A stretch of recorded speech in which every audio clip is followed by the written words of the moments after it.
Assalamualaikum warahmatullahi wabarakatuh. Sebelumnya kami dari kelompok 5 di sini kami akan mempresentasikan sistem akuntansi biaya dan pengajian. Nah, di kelompok kami ada 4 orang, yaitu yang pertama ada Everdius, yang kedua ada Fahri Alfian, yang ketiga ada Maulana Isron, yang keempat ada Muhammad Lutfi Rahman. Untuk submateri sistem akuntansi biaya, di sini kita ada 7 submateri. Yang pertama yaitu ada pengertian sistem akuntansi biaya, yang kedua tujuan sistem akuntansi biaya, yang ketiga elemen biaya, yang keempat jenis sistem akuntansi biaya, yang kelima metode perhitungan HPP, yang keenam laporan yang dihasilkan, yang ketujuh flowchart sistem akuntansi biaya. Untuk yang kedua yaitu ada submateri sistem pengajian. Sistem pengajian kita ada 7 submateri. Yang pertama pengertian sistem pengajian, yang kedua tujuan sistem pengajian, yang ketiga jenis-jenis sistem pengajian, yang keempat komponen utama sistem pengajian, yang kelima proses sistem pengajian, yang keenam software pengajian, yang ketujuh flowchart sistem pengajian. Langsung saja kita masuk ke materi yang pertama, yaitu pengertian sistem akuntansi biaya. Apa sih sistem akuntansi biaya itu? Sistem akuntansi biaya adalah suatu sistem yang digunakan untuk mencatat, mengklasifikasikan, mengolah, dan melaporkan biaya yang dikeluarkan dalam proses produksi barang atau jasa. Tujuan dari sistem akuntansi biaya adalah untuk memberikan informasi biaya yang akurat dan relevan bagi manajemen dalam pengambilan keputusan, perencanaan, pengendalian, dan evaluasi kinerja keuangan perusahaan. Sistem akuntansi biaya sangat penting dalam membantu perusahaan mengelola biaya dengan lebih efisien, meningkatkan profitabilitas, serta menentukan harga pokok produk atau layanan yang tetap. Nah, selanjutnya itu ada tujuan sistem akuntansi biaya. Tujuan dari sistem akuntansi biaya itu ada 4. Yang pertama yaitu menentukan harga pokok produksi, yang kedua pengendalian biaya, yang ketiga penilaian kinerja, yang keempat penyusunan laporan keuangan. Di dalam tujuan sistem akuntansi biaya, yang pertama menentukan harga pokok produksi. Sistem akuntansi biaya membantu dalam menghitung harga pokok produksi barang atau jasa yang meliputi biaya bahan baku, biaya tenaga kerja langsung, dan biaya overhead pabrik. Dan sistem akuntansi tujuan yang pengendalian biaya itu, dengan adanya sistem akuntansi biaya, perusahaan dapat mengidentifikasikan dan mengontrol biaya produksi serta mengetahui biaya yang dapat dihemat dan dikendalikan. Yang ketiga, penilaian kinerja. Sistem ini memungkinkan perusahaan untuk mengevaluasi kinerja operasional melalui perbandingan antara biaya yang dikeluarkan dan anggaran atau standar biaya yang telah ditetapkan. Dan yang terakhir yaitu ada penyusunan laporan keuangan. Dalam sistem akuntansi biaya memberikan data yang diperlukan untuk menyusun laporan keuangan yang akurat dan sesuai dengan prinsip akuntansi yang berlaku. Untuk selanjutnya yaitu ada elemen-elemen dalam akuntansi biaya, yaitu yang pertama ada biaya bahan baku. Apa sih biaya bahan baku itu?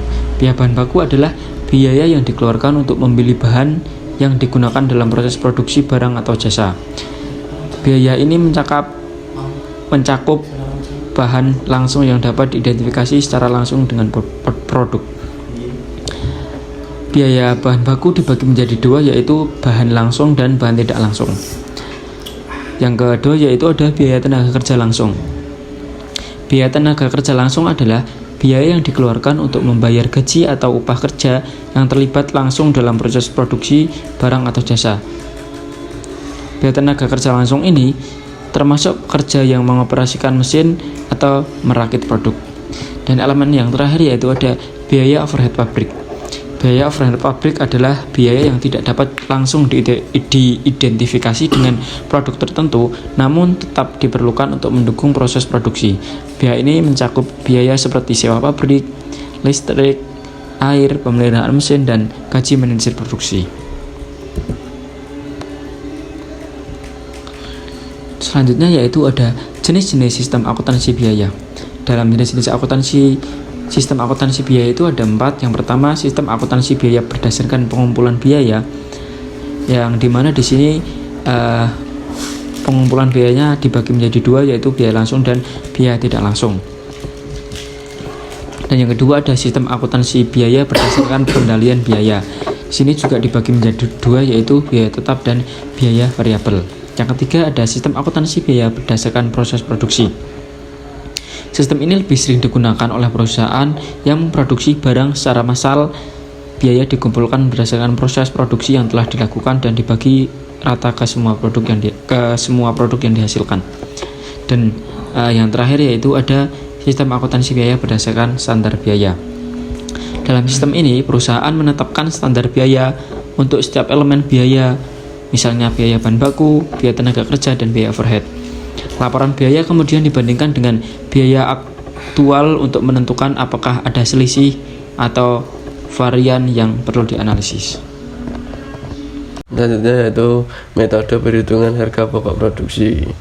Metode perhitungan harga pokok produksi ada 3. Yang pertama metode harga pokok proses, yang kedua metode harga pokok pesanan, yang ketiga metode harga pokok berdasarkan job order. Untuk yang metode harga pokok pesanan yaitu digunakan untuk perusahaan yang memproduksi barang dalam jumlah besar dengan proses produksi yang terus-menerus, misalnya industri kimia atau minyak.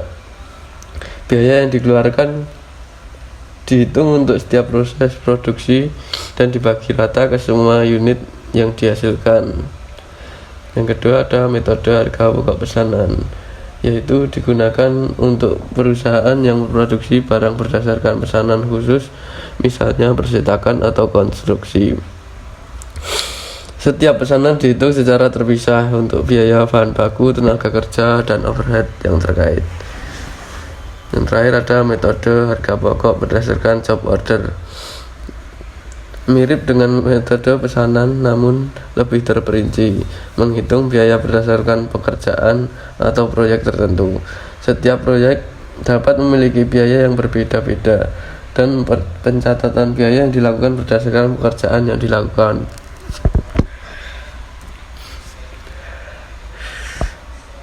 Selanjutnya ada laporan yang dihasilkan. Laporan kontrol dan laporan harga pokok produksi. Laporan kontrol, laporan ini memberikan bukti bahwa transaksi tidak hilang selama proses. Sistem akuntansi biaya biasanya menggunakan laporan ini untuk mengikhtisarkan seluruh pesanan atau kelompok produk yang ditambahkan atau dikeluarkan dari rekening persediaan produk dalam proses. Laporan ini juga digunakan untuk meringkas bahan baku dengan tenaga kerja yang ditambahkan ke dalam proses. Yang kedua adalah laporan harga pokok produksi. Sistem akuntansi biaya menghasilkan beberapa laporan biaya produksi yang berbeda. Ada jenis laporan yang menyajikan harga pokok total dan per unit produk per pusat produksi. Ada juga laporan yang menghasilkan laporan per jenis produk. Untuk perusahaan yang menggunakan sistem biaya standar, laporan ini menyajikan informasi anggaran, biaya, dan realisasinya. Selanjutnya ada flowchart prosedur akuntansi biaya manual. Itu ada gudang, pengawas produksi, akuntansi biaya, dan pabrik. Bagian gudang, bagian ini akan menyerahkan laporan order ulang ke Departemen Pengawasan Produksi jika persediaan telah mencapai jumlah pemesanan kembali. Yang kedua, Departemen Pengawasan Produksi. Atas dasar laporan order ulang, departemen ini membuat order produksi sebanyak 2 rangkap dan mendistribusikannya sebagai berikut.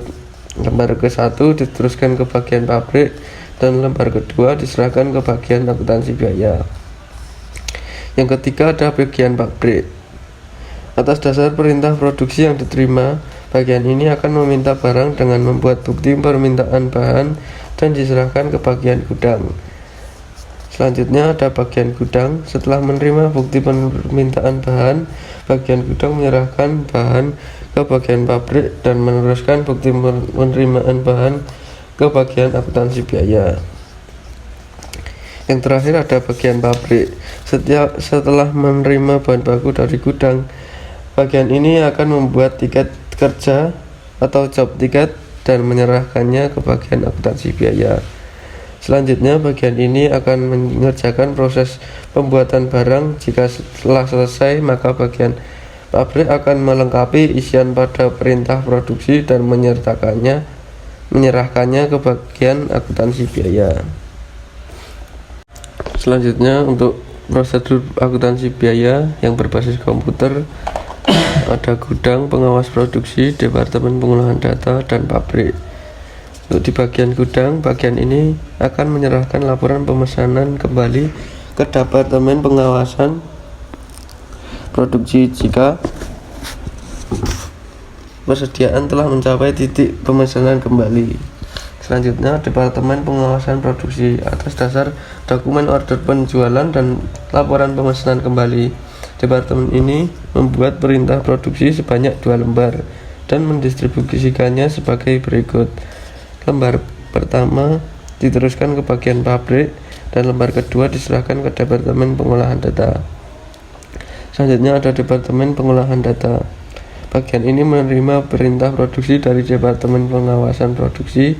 Selanjutnya, bagian ini melakukan perhitungan jumlah kelompok dan memasukkan data produksi ke dalam komputer.